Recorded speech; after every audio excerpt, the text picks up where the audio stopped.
the book where the Hero with a Thousand Faces, he explored the whole idea of the monolith. Great book. And I worked on that for 2 years. We all did. This edition of it. And one of the things, you know, you read in the book, and it's like, oh, I'm reading a book, and I'm working on editing, and it's reading in the book, and there's a central part of the idea of the hero journey is the death of the self. Okay? There comes a point in the story where the hero either dies, appears to die, dies and is reborn. And I realized as I was working on that book that there was a point at which I had to die, metaphorically, but I had to sort of give up all of these ideas that I had in terms of what I wanted the book to be, how I wanted it to turn out, because it was a collaborative effort. And it was something that was, it was a lot bigger than I was.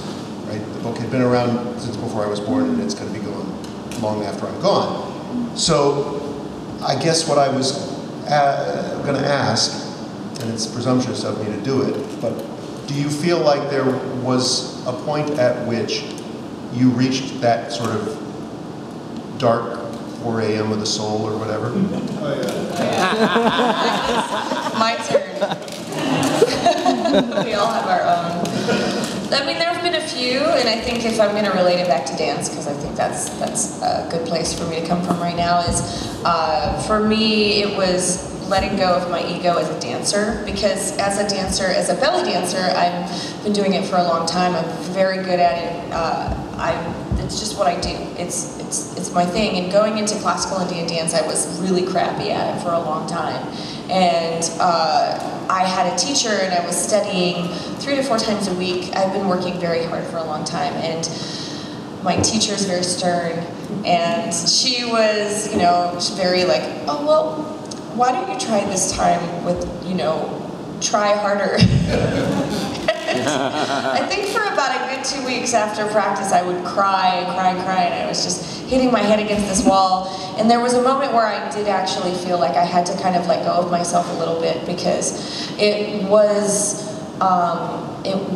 my ego as a belly dancer that was holding me back from being able to embrace a form that I wasn't very good at and won't be good at for a long time, and being totally okay with that.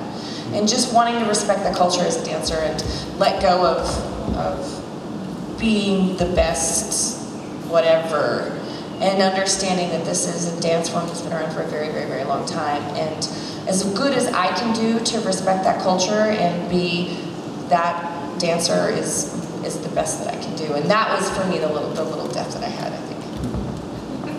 I'm a little better now. Just a little. I don't cry after practice. It's funny, you know, as a group, we've become songwriters and producers together that's in a certain focused way. And I feel like the death that I had experienced was that we were a certain thing, you know? Beats Antique is a certain thing. This is our 7th album. And we have a sound, we have a way, we have a tempo, we have a feel, we have all these things. And this process actually kind of forced us to change the way we did everything as a band, as a group. Everything before this was like a collection of songs. You know, we'd get inspired and do something, and it'd be fun, great, super awesome, whatever. This was like ridiculous. It was like all of a sudden we're sitting. Yeah, it is. Sorry, it's still going. It's like, you know, you write a certain way, you do a certain thing a certain way, and you do that every day, and that's the way you do it. That's not the case with this one. You know, you take the challenge and you say, okay, I'm going to make a song that means this.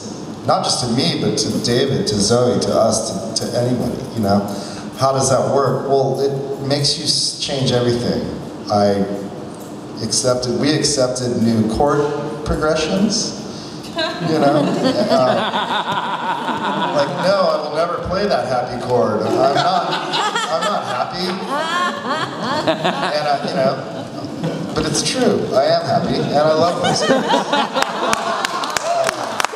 So possibly that the death that I went through was I was like, I'm not gonna just be a brooding dark warrior. I'm gonna, you know, smile. Maybe there's some flowers and color out there. I've got red glasses now.